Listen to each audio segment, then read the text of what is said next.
All right. My name is David G. I'm a grateful recovering alcoholic and a grateful recovering lustaholic. Grateful for a sobriety date in AA of August 8th, 1994, and grateful for a recovery date of October 1st, 2019 in SA. Thank you so much for allowing me to be here to share my experience, strength, and hope. We've been doing this for a few weeks now, and it's been a real honor. It really has. So thank you, brothers and sisters, for coming out and participating in this meeting.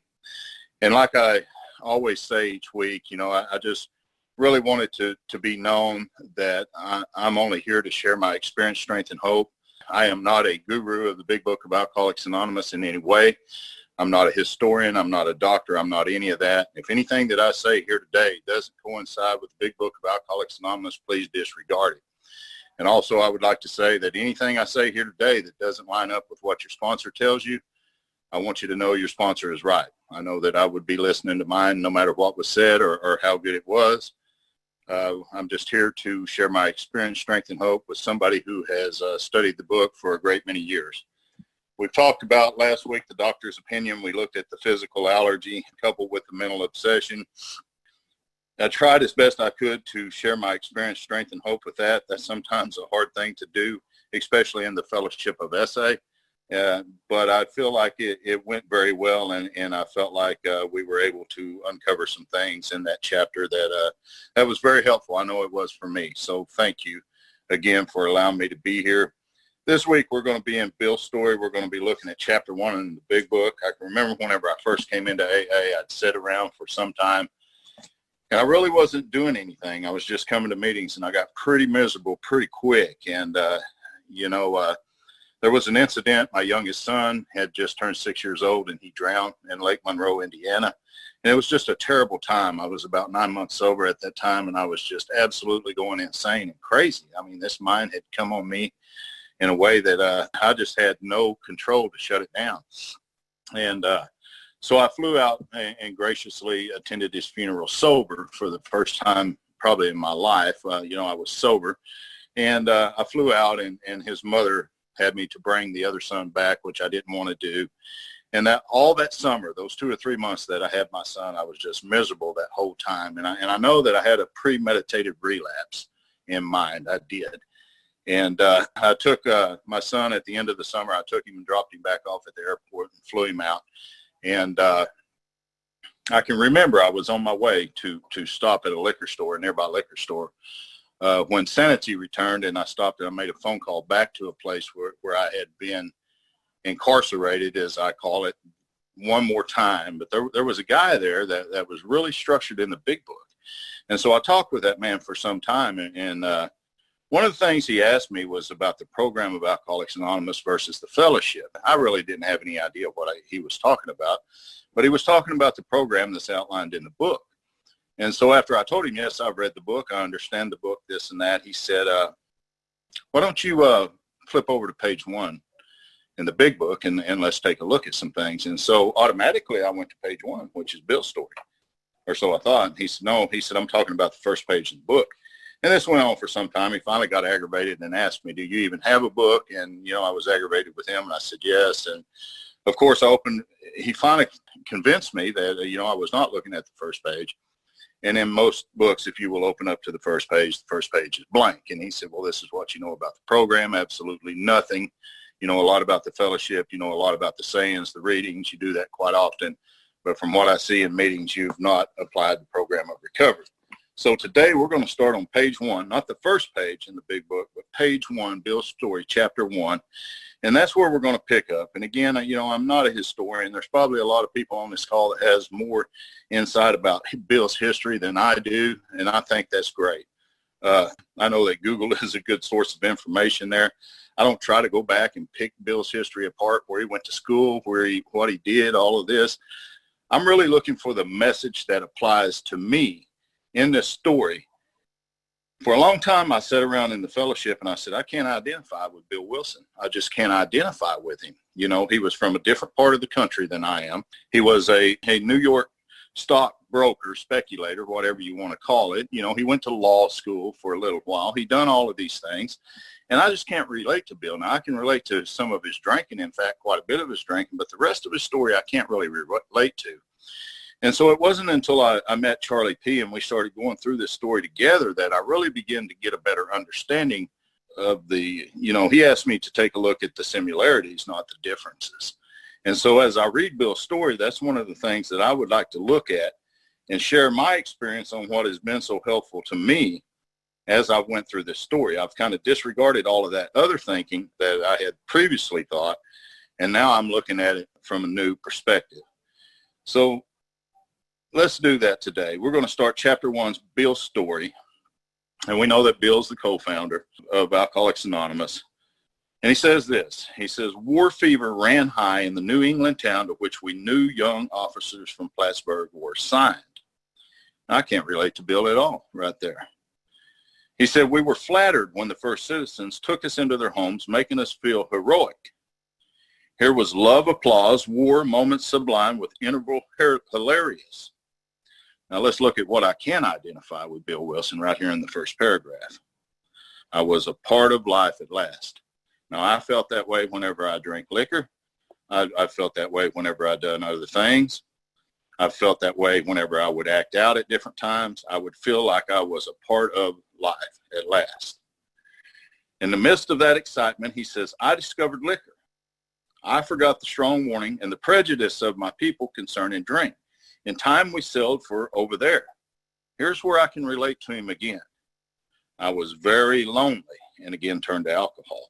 And in my case, loneliness is a big trigger for my acting out as well. So anytime that I'm lonely, that's something I'm wanting to keep an eye on.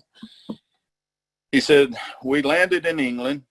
I visited Winchester Cathedral.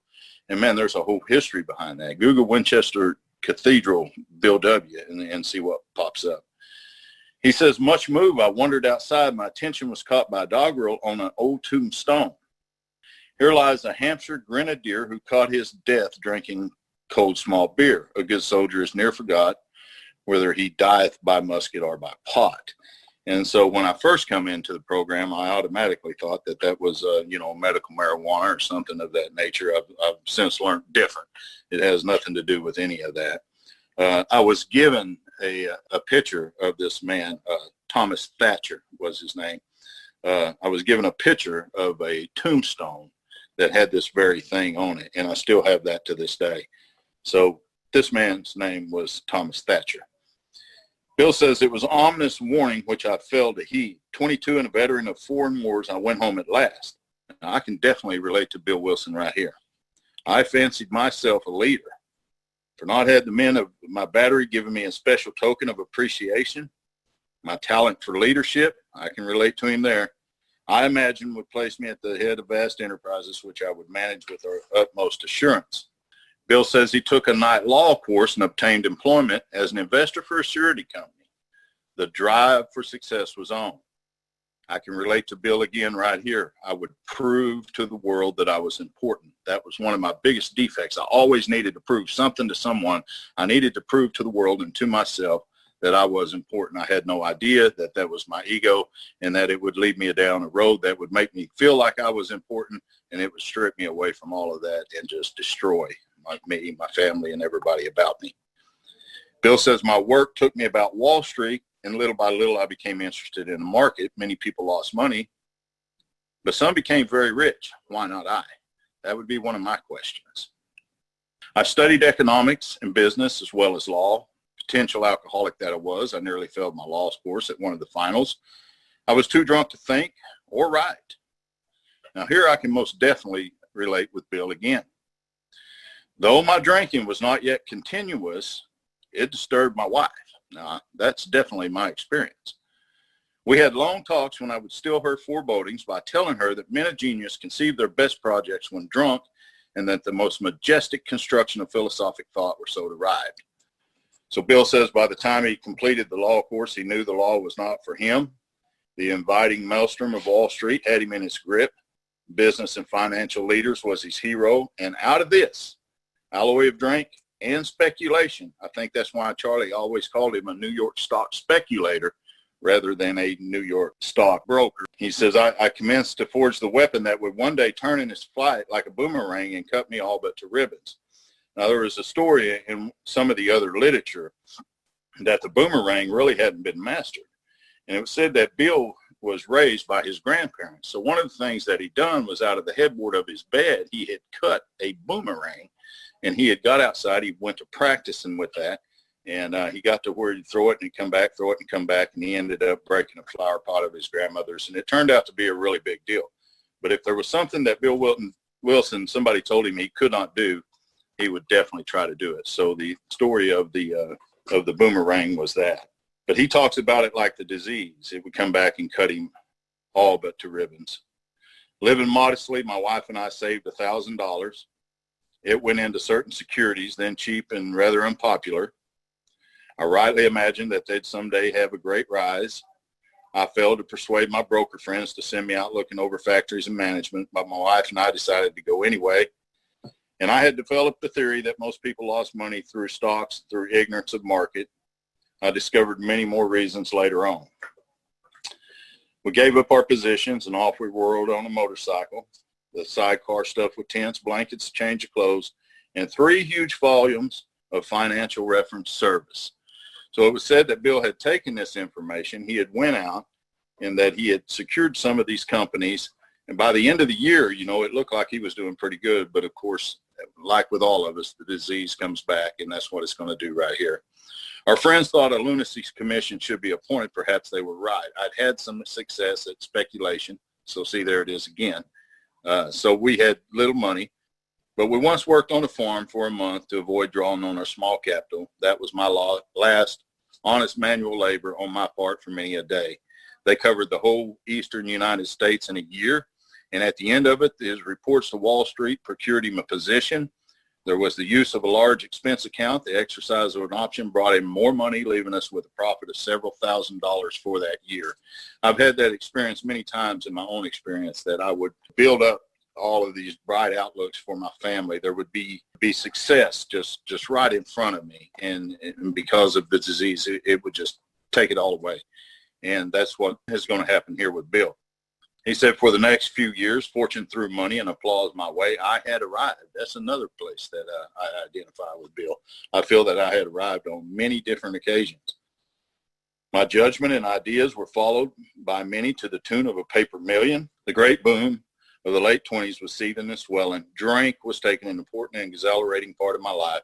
There was loud talk in the jazz places uptown. Everyone spent in thousands, chattered in millions. Scoffers could scoff and be damned. I made a host of fair weather friends.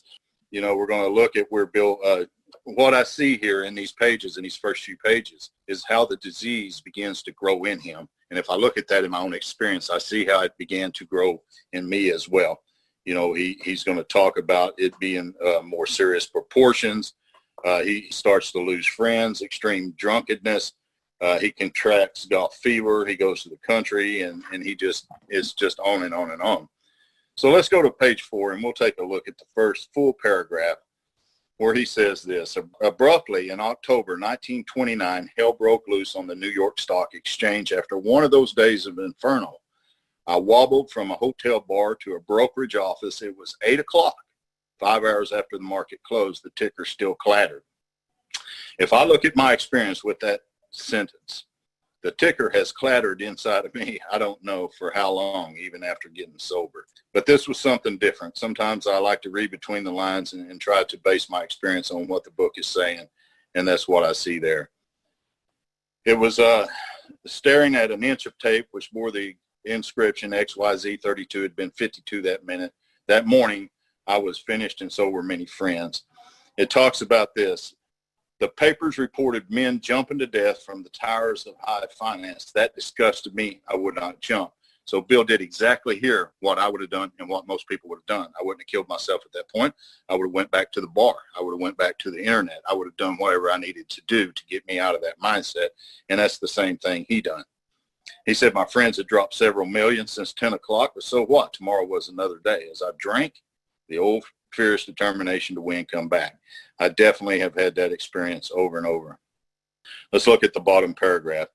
We went to live with my wife's parents. I found a job and then lost it as a result of a brawl with a taxi driver. I can honestly relate to Bill here. I had that experience as well in my life. I didn't have any money, but I took a cab, and whenever I got to where I was going, the man wanted his money, and it ended up into a brawl, and I went to jail, and it was just a terrible time. He says, mercifully, no one could guess that I was to have no real employment for 5 years or hardly draw a sober breath. His wife went to work in a department store, coming home exhausted to find him drunk. He became an unwelcome hangover at the brokerage places. They didn't want him around anymore. They told him, Bill, you're no good to us anymore. You're going to have to go. You're drunk all the time, and he's hanging around, and they want him to leave. So he says, it ceased to become a luxury. It became a necessity. That's happened to me with liquor. It's also happened to me with lust. It becomes a necessity after a little while. Bathtub gin, 2 bottles a day, and often 3 got to be routine. Sometimes I would net a small deal with a few $100s. I would pay my bills at the bars and delicatessen. This went on endlessly. I began to wake very early in the morning, shaking violently. A tumbler full of gin, followed by 6 bottles of beer would be required if I was to eat any breakfast. But here's where I relate to Bill. Nevertheless, I still thought I could control the situation. Now, I don't know about you, but with my alcoholism and with my lust, this is one thing that always come back to me over and over and over, is I thought I could control the situation. This time I'll do it different. This time I'll be a little more sneaky. This time I won't send out as many messages. If I do, I'm going to be sure that I got this all cleaned up. I still thought that I can control this situation over and over. There were periods of sobrieties which renewed his wife's hope. That was the same thing for me, but it also renewed my hope. I did not know that I was dealing with a state of mind that I was going to have to drink in order to stay sober. I also didn't realize that I was dealing with lust. I thought I was just sexually acting out. I thought that was the problem.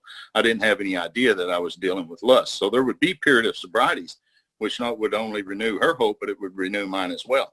But I always relapsed over and over and over and over.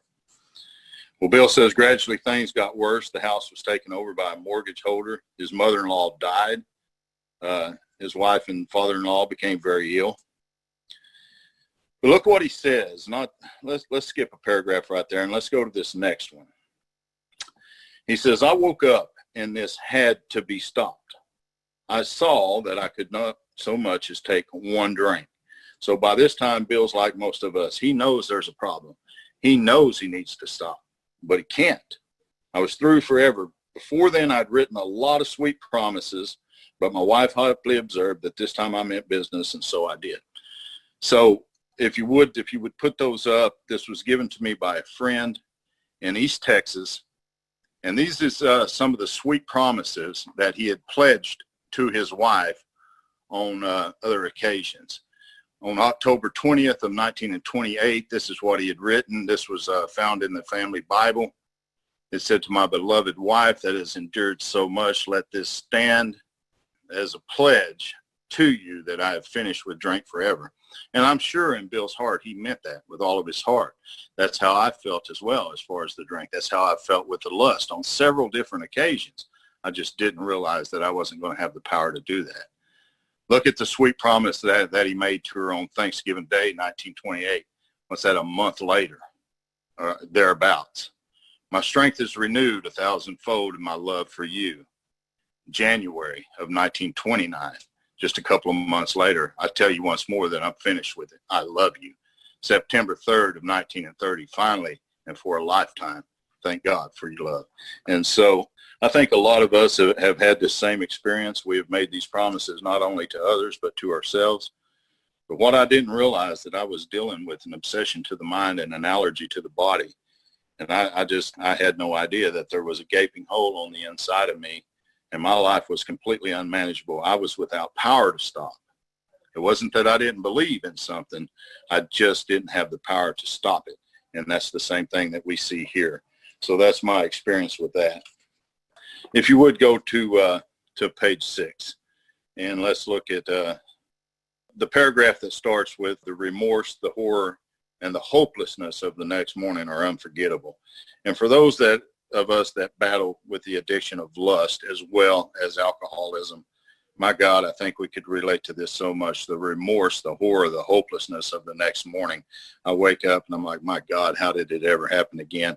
I know at the end of last year, after I'd done a book study down in Shreveport, Louisiana, and I came back and I knew it was coming out. I knew it was coming out. I was going to be exposed. Discovery was on its way, and there was no way that I could stop it. When he talks of the remorse and the horror and the hopelessness here of the next morning, I can absolutely identify with Bill Wilson. The courage to do battle was not there. I couldn't fight anymore.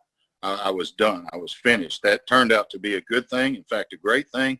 It just sure didn't seem that way at the time.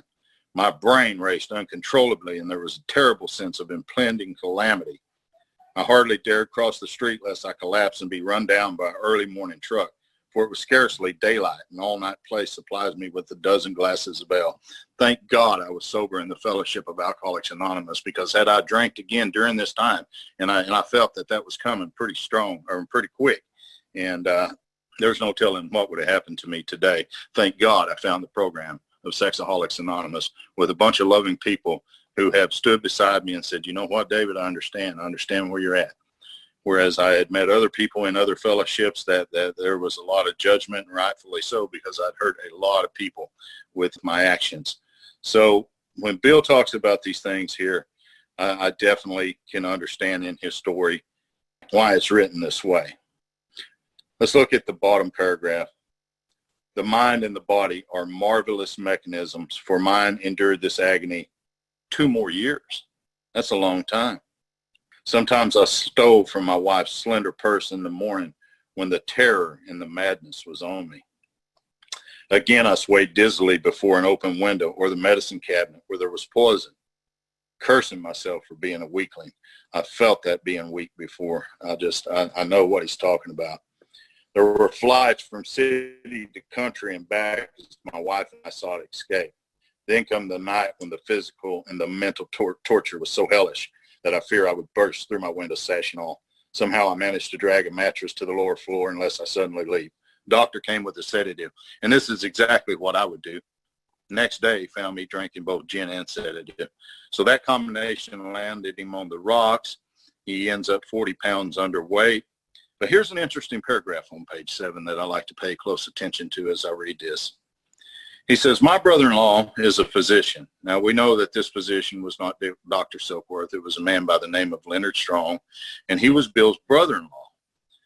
So it was through his kindness and that of Bill's mother that the first time that Bill was placed in the nationally known hospital for mental and physical rehabilitation of alcoholics, which we know was the town's hospital, under the so-called belladonna treatment, my brain cleared. Google sometime the belladonna treatment and see what that turns out to be.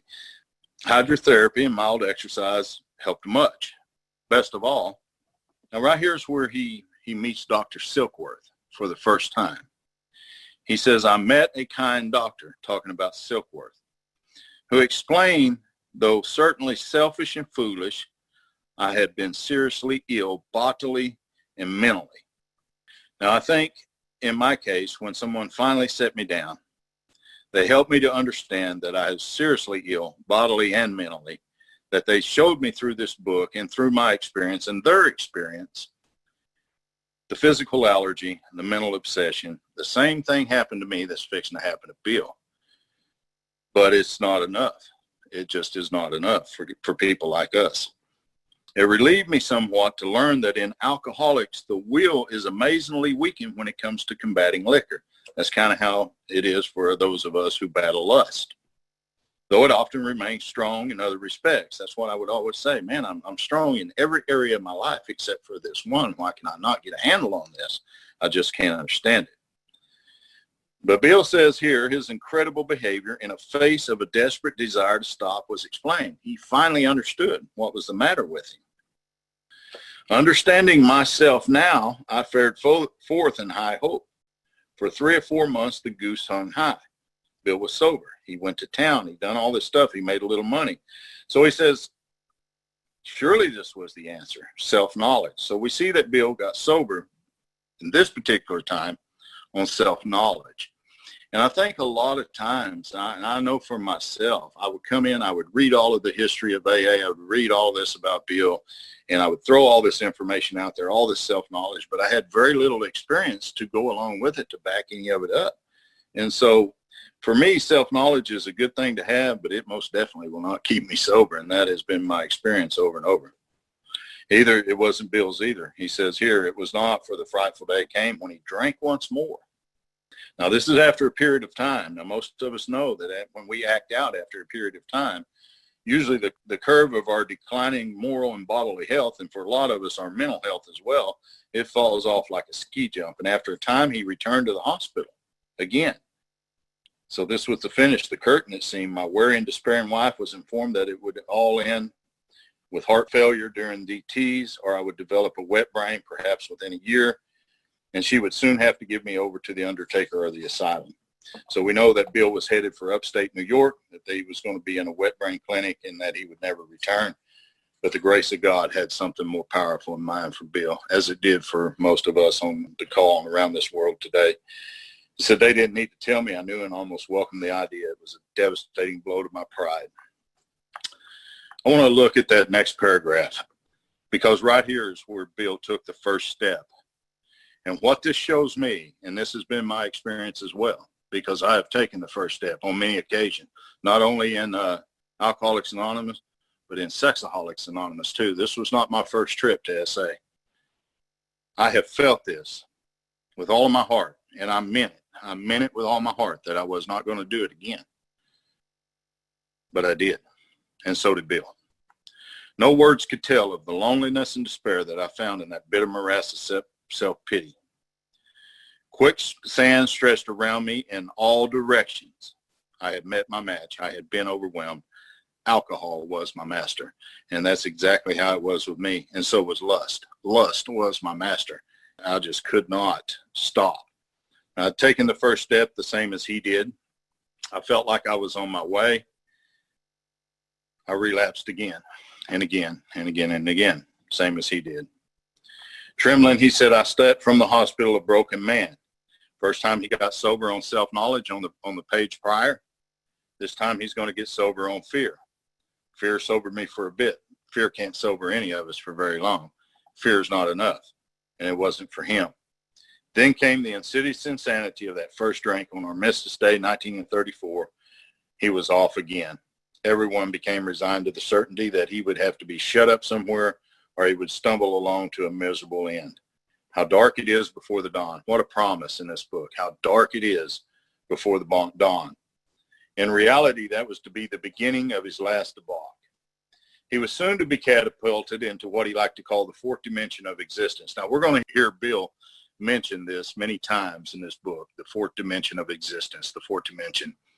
But never have I seen him explain it anywhere else in the book except for right here, what that means. And this is what it means according to Bill. I was to know happiness, peace, and usefulness in a way of life that is incredibly more wonderful as time passes. So most of us know the three dimensions of life, the physical, the mental, the spiritual, but Bill always talks about the fourth. And so there is what I understand that to be according to what he wrote. Happiness, peace, and usefulness in a way of life that is incredibly more wonderful as time passes, as that's proved to be for many of us that's in this recovery process. So near that bleak November, he sat drinking in his kitchen with a certain satisfaction. He reflected there'd be enough gin concealed about the house to carry him through that night and the next day. His wife was at work, and he wondered whether he'd dare hide a full bottle of gin near the head of the bed because he would need it before daylight. Now, here's where he meets Ebby Thatcher for the first time. This is an old friend of Bill's. This is the man who brought the message to Bill. And this is how he explains it. His musing was interrupted by the telephone. A cheery voice of an old school friend asked if he might come over. He was sober. Now, Bill knew this man for a long time, and for this guy to come to New York, ever to come to New York sober, was a big deal. Bill said it was years since I had remembered his coming to New York in that condition. I was amazed. Rumor had it he had been committed for alcoholic insanity. I wonder how he'd escaped. Of course, we'd have dinner, and then I could drink openly with him, unmindful of his welfare. That's kind of how I am. I don't really care about the other person. I just want some camaraderie whenever I'm in the disease, and that's what happens. I only thought of recapturing the spirit of other days. There was that time we chartered the airplane to complete a JAG. I've completed a few JAGs like that myself. His coming was an oasis in this dreary desert futility, the very thing an oasis. So Bill says this. He opens the door. Here stands Ebby, fresh-skinned and glowing. There's something about his eyes. And I think all of us has had an Ebby in our life in this program. I know that I've had sponsors and I've had other people that I've seen with this glow in their eyes. There's just something different about them. There's just something that attracts me to that person. Bill said, I pushed a drink across the table. He refused, disappointed but curious. I wondered what got into that fella. He wasn't himself. Come, what's all this about? He looked straight at me simply, but smiling. He said, I've got religion. Now, if I'm Bill Wilson sitting there and a friend comes to me and he says that, especially in the midst of my illness, oh my God, I'm going to fall apart. And that's what happens with Bill. He says, I was aghast. So that was it. Last summer, an alcoholic crackpot. Now I suspect a little cracked about religion. He had that starry-eyed look. Yes, the old boy was on fire, all right, but bless his heart, let him rant. Besides, his gin, my gin would last longer than his preaching. But look how we should be carrying the message to others in the program. This has been my experience over and over. He did no ranting. In fact, in a matter-of-fact way, he told how two men had appeared in court persuading the judge to suspend his commitment. They had told of a simple religious idea. This was the religious idea of the Oxford group of the day, and a practical program of action. Now, that was 2 months ago, and the result was self-evident. It worked. And so Ebby's there to pass along his experience if Bill cares to have it. And, of course, he says, I have to because I'm hopeless. He starts remembering a lot of different things, but in the middle of page 10, in the middle of the page, Bill says this. I had always believed in a power greater than myself. I had often pondered these things. There's been a lot of rumor that Bill W., he was an atheist. He was this, he was that. That sentence tells me that's not true. He said, in fact, he says I was not an atheist. Few people really are. For that means blind faith in a strange proposition that the universe originated in a cipher and aimlessly rushes nowhere. So anyway, he goes on to talk about his ideas and all of this stuff, but he's enlightened by what he sees in Ebby here. And so I want to jump into that part of the message here as we move down to the bottom of page 11. I would like to pick it up right there. He says, I saw that my friend, Ebby, was much more than inwardly reorganized. He was on a different footing. His roots grasped new soil. Now, despite the living example of my friend, there remained in me the vestiges of my old prejudice. I felt this way with my sponsor whenever he came to me. Whenever he approached me and we began to talk about the message, I could see there was something different about this man. I knew that he had experienced what I had experienced because of the way that he talked. There was no doubt about that. But there always remained in me the vestiges of my old prejudice. This is what happened to me as well as Bill. The word God still aroused a certain antipathy.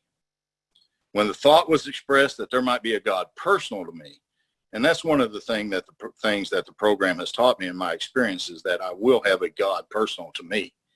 But at first, this feeling was intensified. Bill says, I didn't like the idea. I could go for such conceptions as creative intelligence, universal mind, spirit of nature, but I resisted the thought of the czar of the heavens, however loving his sway may be. That was my experience for a long time, even after getting sober this last time in AA. It took me a long time to really come to trust a loving God as I've been able to do in some years since. So Ebby's sitting at the kitchen table with Bill. He's arguing with him. They're going back and forth and back and forth. Ebby finally gets tired. He says, my friend suggested then what seemed a novel idea. He said, why don't you choose your own conception of God? And I think that statement right there is probably what has changed the lives of so many men. I know it has for me. Choose your own conception of God. See, I'm from the Bible Belt in the South, and you don't change who God is, and you don't change your conception of who God is. They'll burn you to the stake for that down here.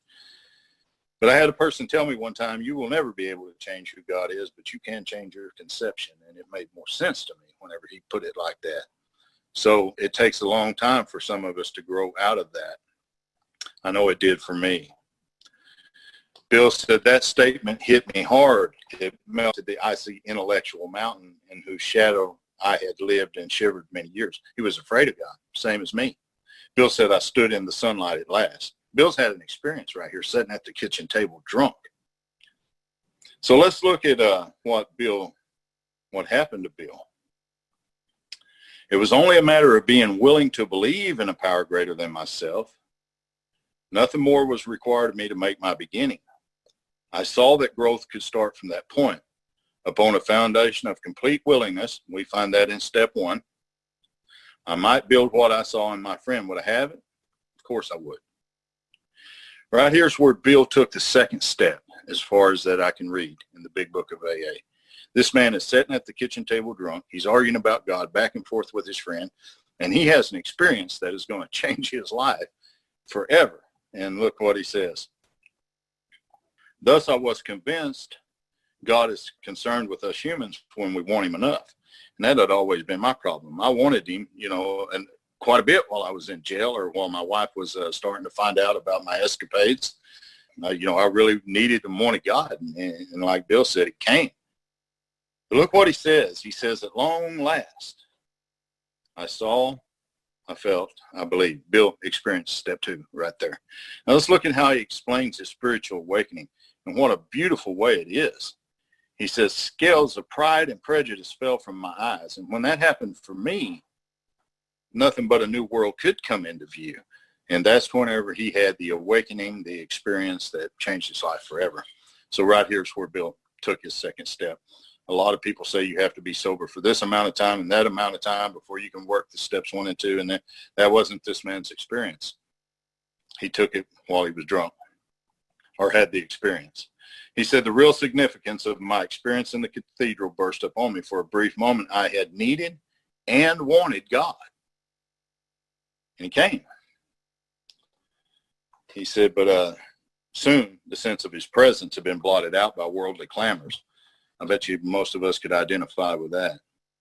Mostly those within myself. And so it had been ever since. So let's look at what happens to Bill. And I think this is why his story is in the front of the book. Dr. Bob's is in the back. Bill took the steps and recovered right here. At the hospital, I was separated from alcohol for the last time. Treatment seemed wise, where I showed signs of delirium tremens. Let's look at where Bill took step 3. There I humbly offered myself to God as I then understood him. He took step 3 right there. To do with me as he would. I placed myself unreservedly under his care and direction. Bill says, I admitted for the first time that of myself, that I was nothing. Without him, I was lost. Let's look at how he took step 4. I ruthlessly faced my sins. Let's look at how he took step 6.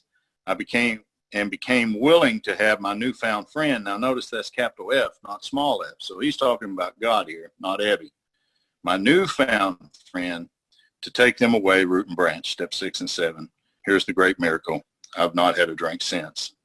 Right here's where he took step 5. My schoolmate visited me, and I fully acquainted him with my problems and my deficiencies. And that's what we do here whenever we take the 5th step in our program of recovery. Here's where he took steps 8 and 9. I made a list of people who I'd hurt, toward whom I'd felt resentment. That's where he took step 8. Here's where he takes 9. I expressed my entire willingness to approach these individuals, admitting my wrong, not send a text message or an email or write a letter. I mean, that is, there's a lot of different opinions on that. But for me, it says wherever possible, direct them in. And that's what I've tried to do here. He says, I expressed my entire willingness to approach these individuals, admit my wrong. Never was I to be critical of them. Now, that's quite a different way of taking a look at the 9th step, huh? I was to write all such matters to the utmost of my ability. Right here's where Bill took the 10th step. I was to test my thinking by the new God consciousness within. Common sense would thus become uncommon sense. Bill took step 10 right there. Let's look at how he took step 11. And I think in my own life, in my own experience, if I would just do this right here, and I do it for the most part, but there's always room for progress. I was to sit quietly when in doubt, asking only for strength and direction to meet my problems as he would have me. Never was I to pray for myself. except as my request bore on my usefulness to others, then only might I expect to receive, but that would be in great measure. So Bill took the steps there. He took, step 2, sitting at his kitchen table. He goes back to the town's hospital. Here he works 3 through 11 quickly. And, that doesn't work for everybody. That wasn't my experience. I tried to work the steps one time really fast. I missed a lot of the information contained in the book. I relapsed and almost never made it back. I come back, I went through them more solid as the book describes, and I had an experience. I got sober. So my friend, he says, bottom paragraph, Abby, promised that when these things was done, I would enter up on a new relationship with my Creator. So it's not that most of us don't have a relationship. It's just I'm looking to enter up on a new relationship with my Creator each time that I go through these steps. That I would have the elements of a way of living, not just getting sober, but a way of living whence answered all my problems, not just the alcohol problem, not just my lust problem, not acting out problem, not my marital problem, all my problems. Now we're going to see this again as we get over into the chapter of We Agnostics. But right here is what Bill says, belief in the power of God plus, so there's more. I always just felt like believing in the power of God was enough. But his experience here says plus enough willingness, honesty, and humility, and that's usually where I fell short. To establish and maintain the new order of things was the essential requirements. Simple but not easy, a price had to be paid, and it meant destruction of self-centeredness. I've never found any other way to do that but to honestly and thoroughly and genuinely go through these steps over and over and over and over. I must turn in all things, not just a few things, not just my lust, not just my acting out, not just my alcohol. I need to turn in all things to the Father of the light who presides over us all. Bill said, well, these were revolutionary and drastic proposals, talking about the 12 steps, talking about the practical program of action. But the moment I fully accepted them, and I think that's where it was at for me, I'd accepted some of them, but the moment I fully accepted them, he said the effect was electric. There was a sense of victory, followed by such a peace and serenity as I'd ever known. What a wonderful spiritual experience. There was utter confidence. I can remember having this feeling, and still to this day, I just feel that confidence, but it's more in a humble way. It's not cocky like it used to be. I know today that any success I have is far more God's than it is mine. I felt lifted up as though the great clean wind of a mountaintop blew through and through. God comes to most men gradually, but his impact on me was sudden and profound. So he makes the call back to the doctor. He's alarmed. He calls his friend, Dr. Silkworth, to ask if he's still sane. He listened and wondered as he talked. Finally, he shook his head, saying, something's happened to you. I don't understand what that is. But you'd better hang on to it, because anything is better than the way you were. The good doctor now sees many men who have had such experiences. He knows that they are real. Let's look at step 12, bottom paragraph. My friend, talking about Abby, had emphasized the absolute necessity of demonstrating these principles in all of my affairs, not just working with others, but demonstrating the principles. And that's something I've learned to do as I've come to S.A. for almost a year now. Now, I knew some of it. I knew what they meant, this and that. But there is something about this illness that has driven me to the point that I have had to seek a better understanding of these principles and how to apply them in my daily life. Now, there's a brother here on this call that has been very helpful to me with that. I watch him close, and I listen to him. And what he says matches up with what he does. And I tell you, it's a big inspiration to me. We all learn from each other here. And I love practicing the principles in all of my affairs today. And one of the ways I do that is by taking the actions that's outlined in step 10 and following that day after day after day. There's no way that I cannot do that and not practice the principles in all my affairs. Bill said, particularly it was imperative to work with others as he had worked with me. And that was one thing that my sponsors told me over and over and over. The way that I work with you is the way that you will work with others. And that was something I had to agree to prior to going into that. Faith without works was dead, he said, and how appallingly true for the alcoholic. I think this is an important sentence right here for any of us. We're going to see this in a fellow named Jim's story whenever we get over to more about alcoholism. This is one of the things that he failed to do, even though he had worked the first 3 steps. He said, if an alcoholic failed to perfect and enlarge on his spiritual life through work and self-sacrifice for others, he could not survive the certain trials and low spots ahead. As I came back through the work this last time in Alcoholics Anonymous, I'm convinced that the only reason that I didn't drink because of the behavior that I'd been doing for more than 20 years in that program was that I consistently worked with others over and over and over and over. I think that God spared my life. Well, because of who he is, for one thing, but I think that it's absolutely imperative. In fact, we read it back over in the forwards. You know, it's vital to permanent recovery, not just sobriety, recovery. He said, then faith would be dead indeed, and with us, it's just like that. So Bill says, my wife and I abandoned ourselves with the enthusiasm to helping other alcoholics to a solution to their problem. It was fortunate for my old business associates to remain skeptical for 1.5 years, during which time I found little work. He wasn't too well at the time. That's kind of how I was when I got sobered up. I wasn't too well at the time. It takes a little while. But this is something that I still need to look out for, even to this day, is this next sentence. I was plagued by waves of self-pity and resentment, and this sometime nearly drove me back to drink. And there's a couple of times it's about drove me back to acting out. But look what he says he does. And I think this is so important for any of us that's here. When we find ourselves in those moments, and they're going to come. Bill says, but I soon found that when all other measure failed, work with another alcoholic would save the day. When I've prayed, when I went to a meeting, I've talked to my sponsor, I've talked to other members, I've done all this stuff, and I still feel like it's failing.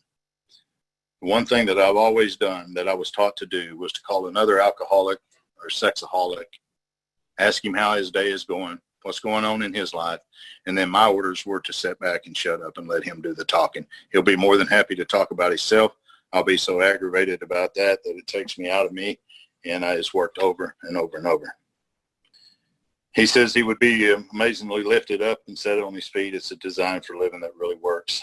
So, you know, as we look toward the end of the story, and, you know, you can read this for yourself, but look at page 16, and let's kind of take a thorough look at the last couple of paragraphs here. For he says, an alcoholic in his cups is an unlovely creature. And I think about that sometimes. I became an unlovely creature in my sobriety in Alcoholics Anonymous. I become a predator. I became everything that I swore that I would never be. I would look at other people in the beginning and think, I'll never be like that. But this disease of lust is so powerful in my life that it will rob everything and tell me that it's okay that I'm doing it. It will kill people that don't even have it, from heartbreak, from mental stress. My poor wife endured so much through this. When I read this, it just puts a feeling on the inside of me that makes me almost sick. The alcoholic in his cups is an unlovely creature. Our struggles with them are variously strenuous, comic, and tragic. One poor chap committed suicide in my home. He could not or would not see our way of life. I had that happen with a lot of guys that I've worked with in AA through the years. There was a fellow that lived just 4 blocks behind me here, and he had done very well. He started getting into the work, but like Bill said, he failed to perfect and enlarge on his spiritual life. He'd taken a few steps. He'd gotten better. He got relief. He was getting out from under the bondage of self, and he stopped. All went well for a time. He ended up drinking again. And it was just in a short time that I went over to see him one day because he was really, really bad. And there was a pistol laying on the floor and blood all over the wall. And he had shot himself in the head prior to the night before and killed himself. A couple of years ago, a good friend of mine that I sponsored, a wonderful young man, he had gotten a year at one time. He went back out. He come back. He got a year. This went on and on and on. He hung himself in a closet there a few years ago, and it was just what that did to his family and everybody around. This is a horrible, horrible disease that we suffer from. I know that I don't ever want to go back to that way of life again. But he said he could not or would not see our way of life. There is, however, a vast amount of fun about it all. I suppose some would be shocked at our seemingly worldliness and levity. But just underneath all of that, there is a deadly earnestness. And I need to remember this. Faith has to work 24 hours a day in and through us, or we perish. That's the two options there. Most of us feel we need to look no further for utopia. We have it with us right here and now.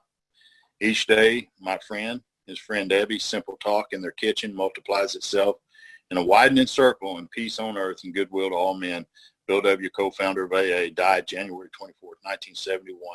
And I would just like to say, in closing, I came to SA last year in October.